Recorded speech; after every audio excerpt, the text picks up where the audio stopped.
heal the world, make it a better place for you and for me and the entire human race. There are people dying. If you care enough for the living, make a better place for you and for me. Hey everybody, it is Thursday morning and I'm bringing you another update from my food forest.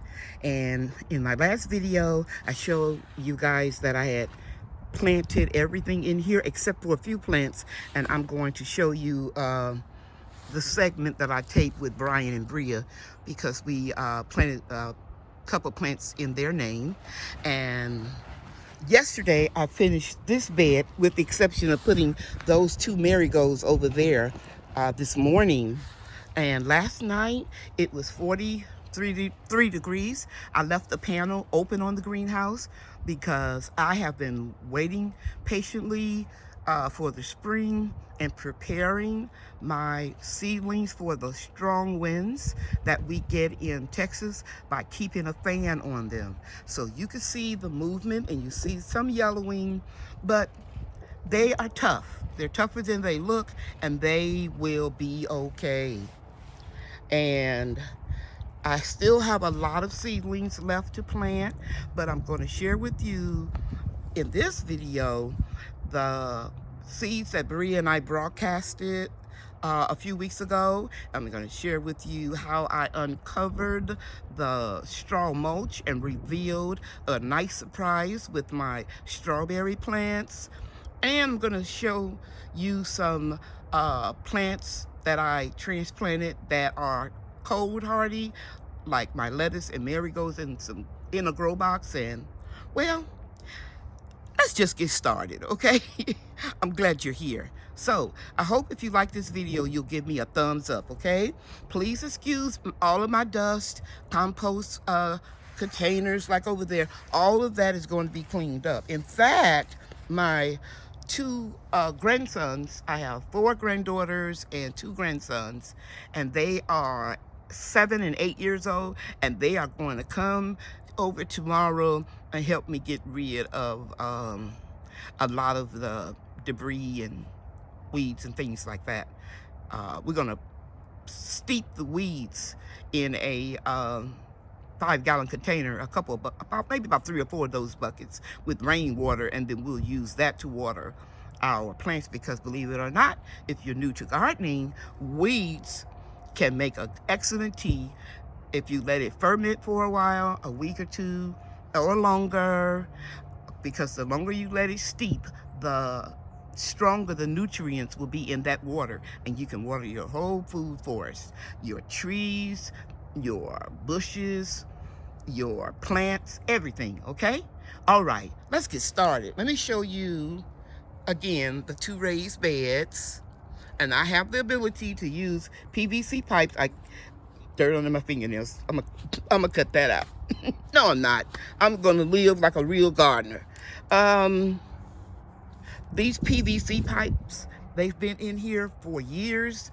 I'm gonna show you down at the bottom where it's sticking in the ground. There's a rebar, a 12-inch rebar. I think it's about an 1.5 inches in diameter, and you stick that steel in the ground, and then you take the opening of the PVC pipe and put it on top of the rebar, and that keeps it steady, okay?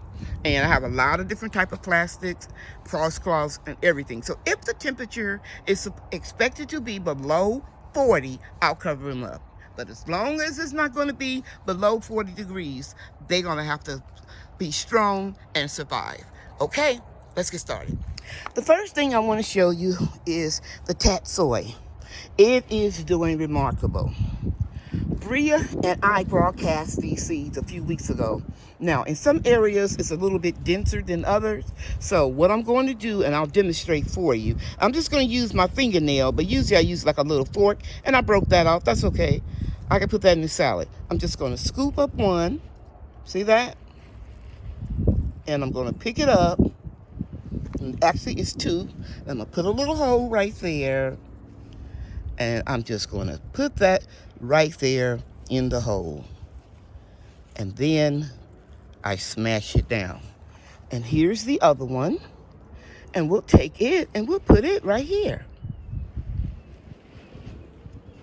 Squeeze it together and then press down. Now, anywhere where it is real thick, and I haven't forgotten about this, I'll take and put it in my salad for lunch. Anywhere where there's a space and you see that you can prick something out, just do it. Let's see, it's kind of thick right in here. I'm gonna scoop, put my hand underneath, because I wasn't prepared to do this. And then I'm going to shake this one loose, put it in the hole, close it up. Can you see that? Yeah, you can see it. And then I will press down. I can put one here.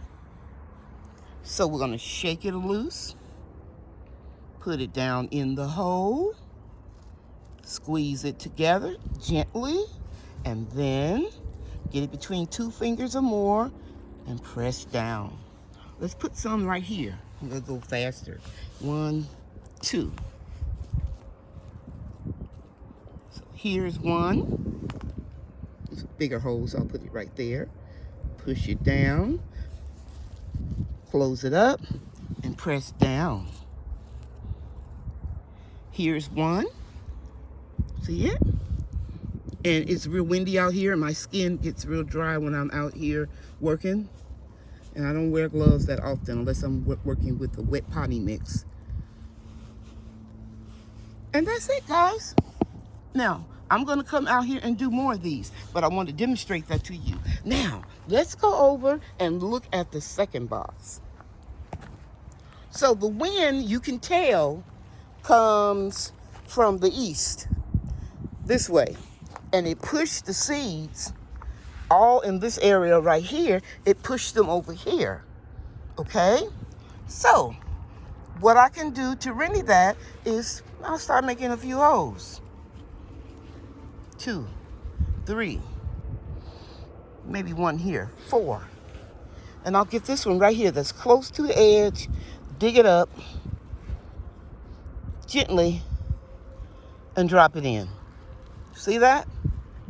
Squeeze together and then down. I'm gonna put another one right there. Let's get this one. I'm just gonna scoop it out. And you can take a little stick or anything and scoop it out. Trying to get these 2. Got it. So I'll just shake this one out.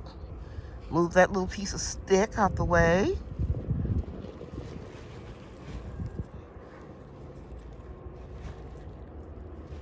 And then I will put it inside if the wind don't blow me away. Squeeze it up, press down. Here's another one. Let's put it right here. My hole's a little too deep. Let's make it a little bit more shallow. Squeeze it together, press down. Now, if you're wondering why I am pressing down, it is because you want to make sure that you don't have any air pockets under there so that the roots will be trapped in that air pocket that will fill up with water. I'll throw that away.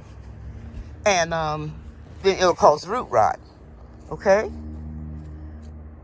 This one is not supported by those other ones that I pulled out, so I'm going to just make it a little bit more stable. There are a lot of people that don't even start their crops in the house or in a greenhouse early. They just broadcast and work from that, and that's great. If you don't have the ability to grow from seed, or you are in a wonderful climate, say climate 9 on up, Louisiana, Florida, you can just broadcast. Doesn't mean that that person can't grow by seed. They just don't have to do all that extra work because that's the climate God blessed them to live in. So you see, I just scooped some up here, taking just a few more, put that in there, press down, press together, and then back down again. And see, here's some little bitty seeds that are going to come up. Here's another one. I'm just filling this up right here. And I'm going to put this other one right here. Where should I put it? Over there? Okay, I'll put it over there. I heard somebody say I could put it over there. No, I'm just kidding. Just kidding. Closing it up. Press down. And I'll just keep doing this, guys, for a couple weeks. This one needs to go down a little bit lower because it has a stronger root system. And I'll just keep doing this until all of these are standing real. This is crapola. Until these are filled in real nice, okay? Here's another one that I omitted, so I'll put it right here. Move the wood chips, get it plumped up, and press down. So if you direct sow, you still can do the same thing that I just did. Now here is my favorite lettuce. It's not even a week old since I broadcast these seeds. And my intent was to put a few onions in here and in that one over there, but I'm not going to. I'm going to put them someplace else, but I will put onions all around this border. I'm a little late in planting them. You see how that was sticking up, so I just smushed it down. That's what you do when you broadcast seeds. You have to keep going in and following up because you don't have the liberty to put the seed exactly where you want it to grow or seedling to. Let me say that again. Because you don't have the ability to put the seedling exactly where you want it to grow, you have to make some adjustments. I see people doing it on YouTube all the time. So if you're in a warmer climate and you don't want the thrill that I get when I grow from seeds, go ahead and broadcast them. You're still going to enjoy what you grew. Now I'm going to come over here. Let me show you. Isn't that pretty? Look at that magnolia tree. Just beautiful. Did you know that the petals and the leaves are edible? You can make tea out of the leaves, and you can pickle, or you can just garnish your salad or your cakes with the leaves, okay? Or stir fry. I'm going to show you these 3 boxes right here. Let me see if I can go in a little closer. But I need to get over to the other side, okay? I'll meet you over there.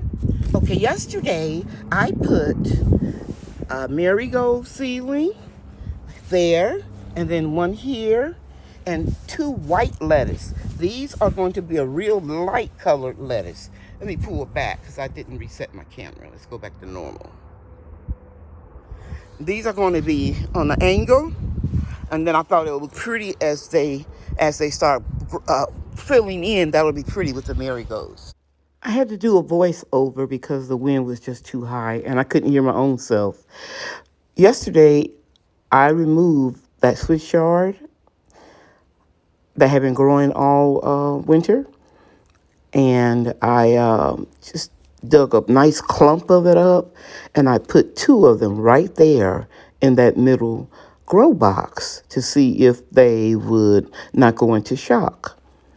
And, of course, as I anticipated, they did fine.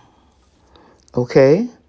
And so then I decided that I would go ahead and dig up the rest of the clumps of rainbow Swiss chard. It's amazing that it survived a 3-degree temperature, and it was piled high with snow. Okay, Brian, so you're going to put some worm castings in that hole, and you're just going to set it in there straight. Before you do that, loosen up the roots. Okay. You're not breaking them. You just, look, let me show you. You're just squeezing them like this, coaxing them. Okay? Just a little bit. Now put it in. Straight. Okay, you're going to hold it straight, and then you're going to just add soil. You can put your hand over here and grab the soil. Put it all around it. I'm going to get the sand. You don't have enough behind it. Now you're going to pat it down. You know, just like we do trees. Pat it down real good. Very good. Teach them while they're young. Pat it down on this side. Now put both of your hands on each side of the plant. On both sides of the plant. One here and one here. Now smash down. Not the leaves, but the soil. Put some weight on it, Brian. Very good. Now, that's perfect. And we can take a little straw. We're going to put some more leaf mulch in here. And just put it around there. Okay? Thank you very much. Everybody, Bria is going to plant that marigold and that Japanese hibiscus sorrel. Okay, so you're going to see I put it in the hole. I'll put worm castings and add some light. I stirred it up. Now you're going to stick it down in that hole. Really nice, okay? Okay. Go ahead. Oh. Get closer. Now stand it up. It has to be straight. Now, I'm going to take some soil and you're going to mash it all down all around it and cover it up. Can you do that? Yes. Okay, go ahead. Go ahead. Okay. Do it with your hand. Pat, pat, Pat. patty cake, patty cake. Make a man. Patty cake. Okay, that's it. Okay. Very good. Thank you. I'm gonna do another one. Okay, so this is named Bria. That's your plant. And this plant is Brian. And we're going to... And this is mine too. No, that's my tomato. And what it's a celebrity, I believe. Yeah, celebrity. And I'm going to put a label here so everybody will know that these are your plants. And that was mine too, then. No, it's not. Okay. I did too, though. Now here is the Swiss chard from last fall that I planted. In this, I transplanted it. Let me show you. Right over here, they were in that garden bed where you see that white label maker or label or mark or whatever you want to call it. And so I dug these two up first to see if they would go into shock, and they didn't. So the next day, I transplanted the other 4. So I have 6 clusters of rainbow Swiss chard that tolerated a 3-degree temperature. Because you know we had that Arctic freeze a few weeks ago, right? So what does that mean? Now, when I plant Swiss chard in the fall for the winter, I'm only going to plant rainbow Swiss chard. Okay, I'll start those seeds only because they held up better than the other varieties I had growing in that bed behind me. And another thing, I had one right here that was over a year old. But because it was so high, and the wind and the cold temperature started rotting it, when the snow melted, I just yanked it up and put it in the compost because it was not fit to eat. And the roots were dead. But all of these grow boxes, isn't that cute? Now that I hurt my back, I could just walk around here, guys. And if you know somebody in a wheelchair and they have the love of gardening, all I did was bought 2 plastic seahorses that can hold 1,000 pounds or more. And I got some discount lumber and I put 2 or 3 pieces, and I left an opening where the rain can go through so that it wouldn't warp the wood, okay? But we had between 8 to 10 inches of snow at one time on all of these plants, these right here that were in the bed. And this, I'm going to talk about this in a second, that insulated the plants. Water and snow will insulate plants. And when I come around and I clean up plants, I just leave them there. I leave the dead leaves to just decompose right there, turn into good mulch. Now, let's talk about this. If you've been following me for a while, Bria and I heavily mulched all of the strawberry boxes. And here's one of them. And the other day, I started pulling up or pulling back and gathering. See, like here's one popping through. So I'm not going to cover that back up with mulch. I just start pulling up. Now, here's one. This is a crown. See that? It died. So I'll put it down here in my compost. But you need to go back and just check. Here's a slug trap. And I uncovered this one the other day. This one was pretty big, but it still had a lot of mulch on it. And these, I uncovered these. And here. And check this out right here. Ta-da! My first strawberry of the season. My first strawberry of the season. I've got 3 of them right there. Little Bria, she's strawberry girl. She's gonna want those because I'm gonna show it to her in FaceTime. She was over here the other day, and she and Brian planted their own little flower in my garden bed. And every child, every grand angel that comes over, I'm going to plant one in their name, and we're going to put markers on them so that they can identify it and watch them grow. Now, let me take you over to the other strawberry box. Okay, so here are strawberry boxes 3, 2, and 1. And they're going strong. I pulled the wind, put this in here. I started pulling the mulch back, the straw back, until I saw some strawberries. Just like I did in the other box. I remember seeing one right back there. See it? They're gonna be good. Here, okay, it's time. This one didn't make it. See that one? I just left it there so that I can show it to you in a video. And I'm gonna pull this back because you see this crown is emerging. Let me make sure there's nothing up under here. Okay, here's a rock. I'll show you in a minute why I keep those rocks. See that? That'll go into the mulch. And if you want, you could pull this or snip this off. I don't. I wait and see if any green is gonna come up. Because see right there close in the center of that, that's a little green. So we'll leave that alone. And there's nothing over here. As I said, I just gathered up all the straw. And I only put, here's one that died. See, I'd leave them here so you can see them. So that when I come out and make a video, you'll see. Now, you see right here, I need to get some of this straw off of there. Let's put it here. So this baby can get some light and come on out. And it might be even a relative of this one or this one. Who knows? It's underground. Here's one. I don't think I saw that one the other day. So we just moved the straw back. Here are my little clips that I use for my shade cloth. I have completed the transitioning of acclimating my seedlings, so all the shade cloths are off, except I put a panel this morning at the entrance because I didn't want to put the plastic back up. I put 2 layers of 90% shade cloth so I can just lift it up and go in and out. But these are the clips that I use. I don't need to put them in my pocket. I use these. I see a strawberry. I see some strawberries. Yes, yes, yes. Yes, yes, yes. Woo! We got 3. And I'll send a clip to Bria so she can see. Because I named her Strawberry Girl. Because she's been picking strawberries for as long as she can walk. Because the strawberries, let me turn around and show you something. The strawberries used to be here. But this is 2 inches high. 2 blocks high. Let me get these weeds out of here while I'm here.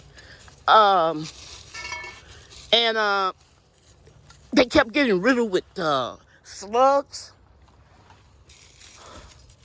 And sometimes I just let onions just decompose right there next to a plant to keep insects off of them. So while I'm over here pulling this up, I might as well go in here and pull up these clovers. Put them right here. And this right here.